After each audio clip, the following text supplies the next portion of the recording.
या विषयावरती काही संवाद साधायचा आहे.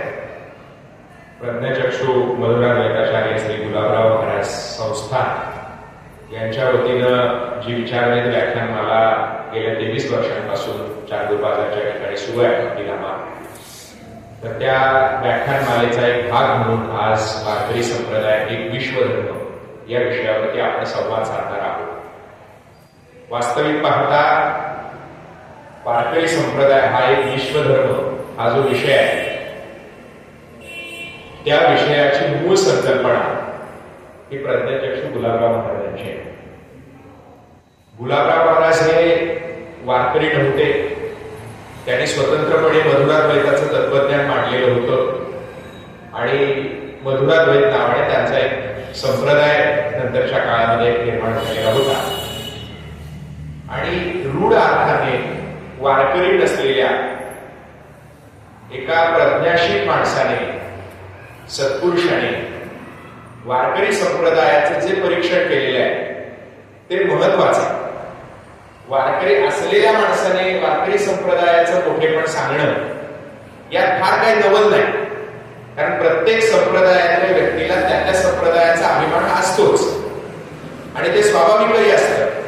किंबहुना त्या संप्रदायाची विचारसरणी पटलेली असते, त्यामुळेच तो त्या संप्रदायामध्ये प्रविष्ट झालेला असतो. परंतु गुलाबराव महाराज हे रूढ अर्थाने, पारंपरिक अर्थाने वारकरी नसतानाही त्यांनी वारकरी संप्रदायाचं जे परीक्षण केलं आणि जो निष्कर्ष काढला तो आपल्यासाठी महत्वाचा आहे. त्यांनी असं म्हटलेलं होतं की वारकरी संप्रदाय हा विश्वधर्म होणार आणि ते वारकरी संप्रदाय विश्वधर्म होणार असं म्हणून थांबले नाही, तर तो विश्वधर्म होण्याच्या पात्रतेचा काय आहे याचं स्पष्टीकरण दिलेलं आहे. आता जे साधुबोध नावाचं पुस्तक आम्हाला मान्यवरांनी भेट दिलं, त्याच पुस्तकामध्ये याचं स्पष्टीकरण दिलेलं आहे. पहिल्यांदा त्याला असा प्रश्न विचारला की आपण कोणत्या पंथाचे आहात असे लोकांना समजत नाही. तुम्ही नेमकं कोणत्या पंथाचे आहे ते लोकांना माहित नाही, तर तुम्ही सांगा की कोणत्या पंथाचे आहात. तर गुलाबराव महाराज असं म्हणतात, नाही, म्हणजे मी कोणत्याही पंथाचा नाही असं त्यांचं उत्तर. नाही तर मी सांगतो, मी कोणत्याही पंथाचा अभिमानी नाही, तथापि शहाणा असा वारकरी पंथ मला मान्य आहे. मी कोणत्याही पंथाचा नाही, कुठल्याही पंथाचा मी अभिमानी नाही, पण शहाणा वारकरी संप्रदाय मात्र मला मान्य आहे. इतका सुंदर पंथ मागे झाला नाही व पुढे होणार नाही. वारकरी संप्रदायाविषयी गुलाबराव महाराज म्हणतात की वारकरी संप्रदाय हा शहाणा संप्रदाय आहे आणि या पंथासारखा सुंदर पंथ इतिहास काळामध्ये कधी झालेला नाही आणि भविष्य काळामध्ये सुद्धा कधी होणार नाही. हा पंथ इतक्या शहाणपणाने स्थापिला गेला आहे की त्याला पंथ न म्हणता धर्मच नाव शोधते. हा केवळ पंथ नाही, हा धर्म होण्याच्या योग्यतेचा आहे. आता पहिलं त्याचं कारण सांगतात. दुसरं कारण सांगतात, आक्षेपार्ह अशी गुरु शिष्य पद्धती या पंथात नाही, तर ती शुद्ध आहे. या पंथामध्ये जी गुरु शिष्याची पद्धत आहे ती आक्षेपार्ह नाही. म्हणजे गुरु शिष्याची पद्धत ही प्रत्येक संप्रदायामध्ये असते, तशी ती वारकरी संप्रदायातही आहे. पण इतर संप्रदायामध्ये गुरु शिष्याची जी पद्धत आहे ती आक्षेपार्ह असण्याचा धोका जास्त आहे. म्हणजे काय होतं, तर बऱ्याच वेळा गुरु हा शिष्याची फसवणूक करत असतो. अनेक वेळा गुरु हा शिष्याचं शोषण करत असतो. याची अनेक उदाहरणं आपण वाचतोय, बघतोय, ऐकतोय. आणि हे सगळं सांगितल्यानंतर काही लोक येऊन मला भेटतात आणि म्हणतात, महाराज तुम्ही सांगता ते बरोबर आहे, हे सगळे गुरु लोक असेच असतात, फक्त आमचे गुरु तसे नाहीत बरं. आणि काही दिवसांनी याचा गुरु आधीच्या गुरुपेक्षा भयंकर कुठलं तरी कांड केलेलं असतं. हे आपण वारंवार सगळीकडे बघतो. तुकाराम महाराजांनी फार कठोर शब्दामध्ये अशा गुरूंना झापलेलं आहे.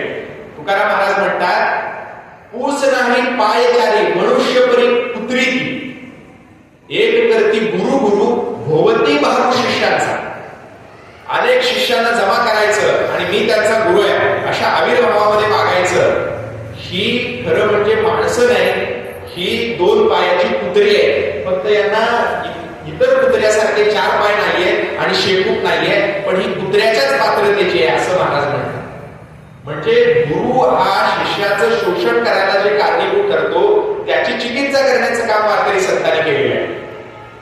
किंवा ज्ञानेश्वर माऊलींनी म्हटलेलं आहे, तापत्रयी तापले ते गुरु ते दिवसती भगवे ते कुणी म्हणती तारा स्वामी.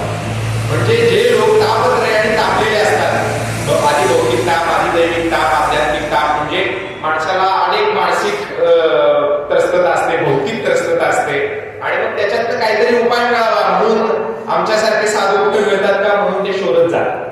ज्ञानेश्वर माऊलींनी त्याचं फार चिकित्सेने वर्णन केलेलं आहे. ते म्हणतात की तापत्रयी तापले ते गुरु ते दिवसती भगवे ते पुढे म्हणते तारा स्वामी. आणि एखादा भगव्या रंगाचा जर साधू बघितला तर त्याच्याकडे जातात आणि त्याला म्हणतात आम्हाला तारा. आता वास्तविक पाहता भगवे कपडे घालण्याने कुणी संत होत नाही.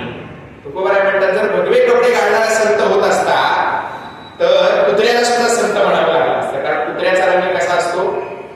भगवाच असतो. भगवे तरी श्वान सहज वेश त्याचा तेथे अनुभवाचा काय पंथ. महाराज म्हणतात जर भगव्या रंगाची वस्त्र घालल्यामुळे कुणी संत होत असता तर कुत्र्याला सुद्धा संत म्हणावं लागलं असतं. काय लोक म्हटले मग दाढी वाढवणाऱ्याला संत म्हणावं का? महाराज म्हटले जर दाढी वाढवणाऱ्याला संत म्हणता येत असतं तर अस्वलाला संत म्हणावं लागलं असतं. कारण अस्वलाला सुद्धा भरपूर केस असतात. वाढवणी जटा फिरेत आहे दिशा तरी जंबुकेशा सहज स्थिती. अहो काय काय लोक साधू एवढे दाढी वाढवतात. एका कुंभमेळ्यामध्ये गेलो होतो, एका महाराजाची एवढी दाढी वाढलेली की दाढी धरायला 2-2 माणसं होती. आणि ते आले माझ्याजवळ. मी म्हटलं महाराज तुमची दाढी फार वाढलेली आहे. ते म्हटले तुम्हाला माझं वय माहित नाही का? मी म्हटलं नाही हो, खरंच वय माहित नाही. मी म्हटलं खरंच वय माहित नाही. अहो म्हणले मी रामाच्या लग्नात बुंदी वाढायला होतो. रामाच्या लग्नात माझ्या शेजारी एक मित्र होता, महाराजांना खाड करून महाराजांच्या कानाखाली लावली. म्हटलं महाराजांच्या कानाखाली का लावली? बरोबर आहे म्हटला, हा रामाच्या लग्नात बुंदी वाढायला होता तेव्हा मी जेवायला होतो. यानं मला बुंदीच वाढली नाही म्हणून आता मारलंय. काही माणसं दाढी वाढवून संत म्हणायचं नाटक करतात. महाराज म्हणतात जर दाढी वाढवून कुणी संत होत असतं तर अस्वलाला सुद्धा संत म्हणावं लागलं असतं. वाढवून जटा फिरे दाढी दिशा तरी जंबुकेशा सहज स्थिती. काही लोक गुहेमध्ये राहून तपश्चर्या करतात, त्यांना संत म्हणता येईल का? महाराज म्हटले जर गुहेमध्ये राहून तपश्चर्या करून संत होत असतं तर उंदर सुद्धा मिळालंच राहतात. कोरोनिया भूमी करते परी वास तरी उंदर असं काय वाणी. महाराज म्हटले कोण संत नाही हे तुम्ही सांगितलं, पण कोण संत आहे ते सांगा. मग तुकोबाराने सांगितलं जे गांजले गांजले त्यासे म्हणी जो आपुले तोची साधू ओळखावा देव नेतेची जाणावा. जो रंजल्या गांजल्यांची सेवा करतो तो खरा संत आहे. आपल्या अमरावती जिल्ह्यातले गाडगे बाबा रंजल्या गांजल्या लोकांची सेवा करत होते ते खरे संत होते.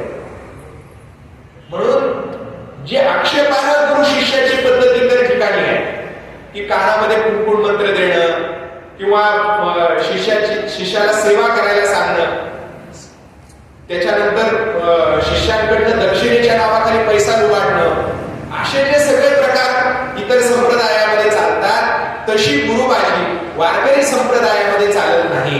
शिष्याची जो नेघे सेवा माणी देवासारखे तुकोबाराय म्हणतात खरा गुरु कोण तर जो शिष्याकडून सेवा घेत नाही. शिष्याची जो नेघे सेवा माणी देवासारखे जो शिष्याला देवासारखं मानतो तो खरा गुरु आहे.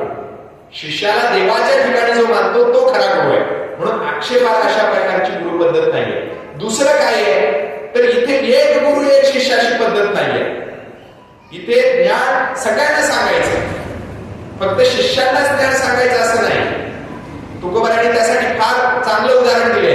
मेघवृष्टी न्याय करावा उपदेश परी गुरुने न करावा शिष्य. मेघवृष्टी न्याय म्हणजे काय? नाही विचारित मेघ अगणतारी आणि शेत. जसा पाऊस पडतो, पाऊस विचारतो का की ही चांगली जमीन आहे, इथं या जमिनीला गरज आहे आपण पडावं, आणि जिथं हगणदारी आहे तिथं पडू नये कारण तिथं मग सगळ्या दुर्गंधी येईल, घाण वास येईल, असं पाऊस करतो का?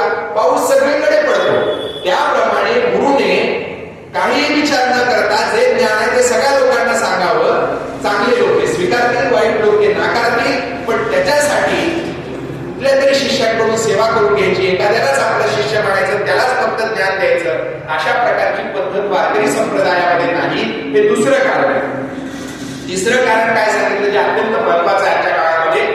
गुलाबराव महाराज म्हणतात निरनिराळ्या देवतेचे उपासक या पंथामध्ये होऊन गेलेले आहेत. म्हणजे केवळ एकाच देवतेचे सगळ्या देवतेच्या उपासकांना, अर्थात परमेश्वर एकच आहे पण त्याची ज्या वेगवेगळी रूप आहेत त्या रूपांना भजणारे पूजणारे जे अनेक संप्रदाय आहेत त्या संप्रदायांना समाविष्ट करून घेणारा जर कुठला संप्रदाय असेल तर तो वारकरी संप्रदाय. म्हणून नरहरी सोनार महाशैव. पूर्वीच्या काळामध्ये शैव आणि वैष्णव असा मोठा संघर्ष होता. शैव म्हणजे शंकराला पूजणारे आणि वैष्णव म्हणजे विष्णूला पूजणारे. आणि या दोघांमध्ये एवढं भांडण असायचं की शैव लोक हे आडवी विभूती लावायचे, वैष्णव लोक उभा गंध लावायचे.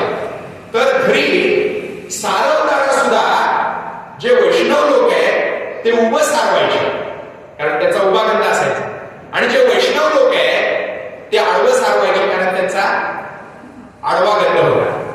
एक विनोदाने उदाहरण सांगितलं जातं की एक सुनबाई घरी सारवत होती आणि सारवत असताना ती उभं सारवायला लागली. उभं सारवायला लागल्यावर आडवं सारवायला लागल्यावर सासूबाई म्हणली, अगं कुणाच्या घरात आहे माहिती आहे का तुला? माहिती आहे म्हणले, वैष्णवाच्या घरात आहे. मग आडवं काय सारवायला लागली? म्हणजे उभं सारव की, आपल्या घरामध्ये उभी सारवायची पद्धत आहे. ती म्हटली ठीक आहे. की या पूर्वीच्या काळी सुना ह्या सासूचा ऐकायच्या ना, सासू म्हणजे सारख्या सूचना, सून म्हणजे सूचना नको. तर मग ती सासूचं ऐकलं तिनं आणि ती उभं सारवायला लागली.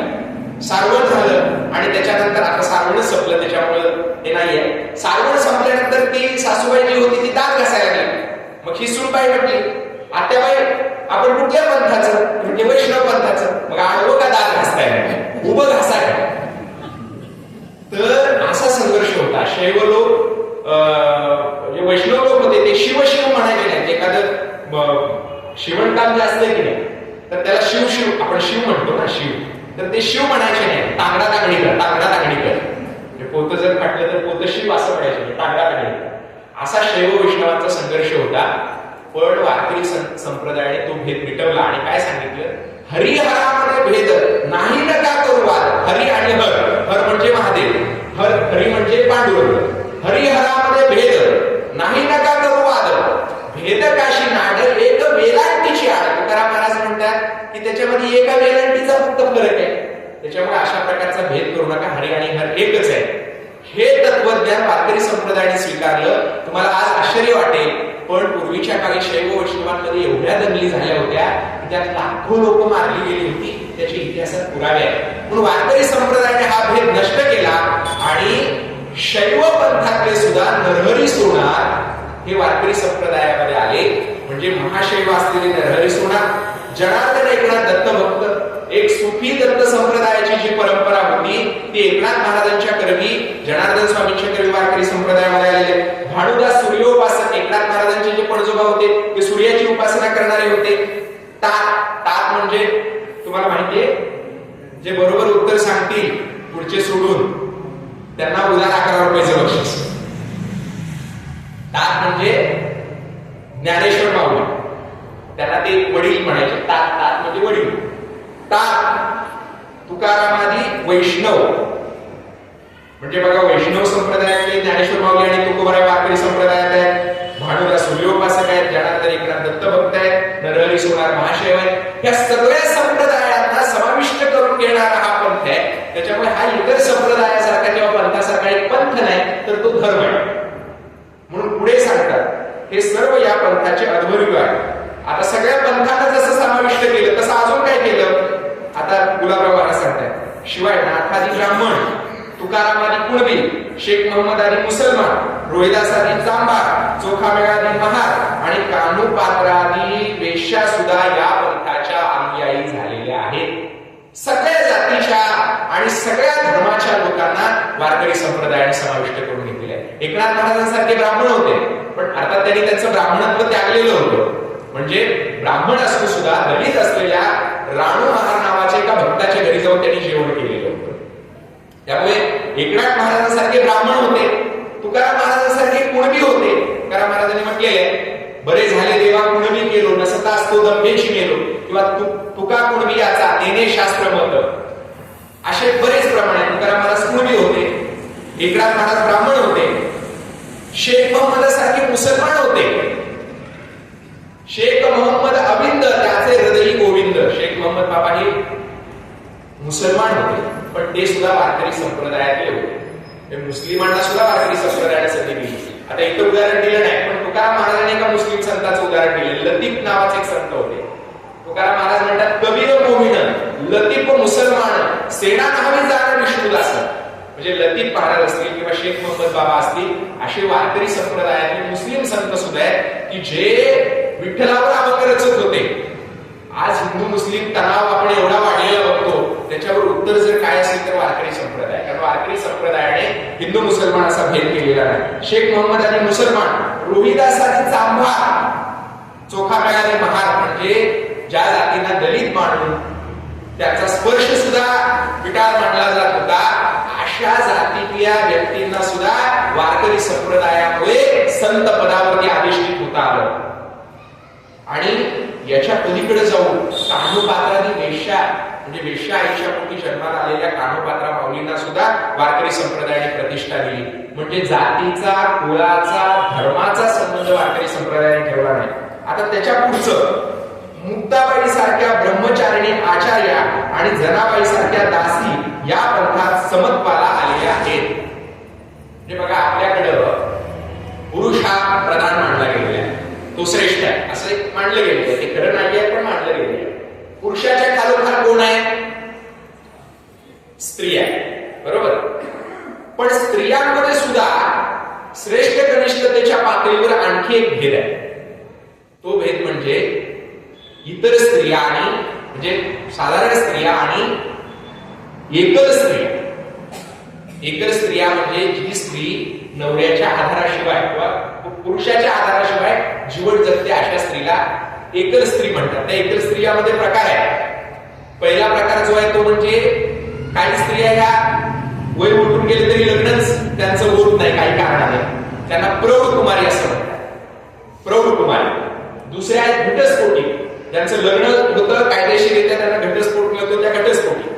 ज्यांना कायदेशीररित्या घटस्फोट मिळालेला नाही पण ज्या नवऱ्यापासून विभक्त राहत आहेत, त्यांना म्हणायचं परित्याग. म्हणजे विधवा आहेत, घटस्फोटीत आहेत, परित्याग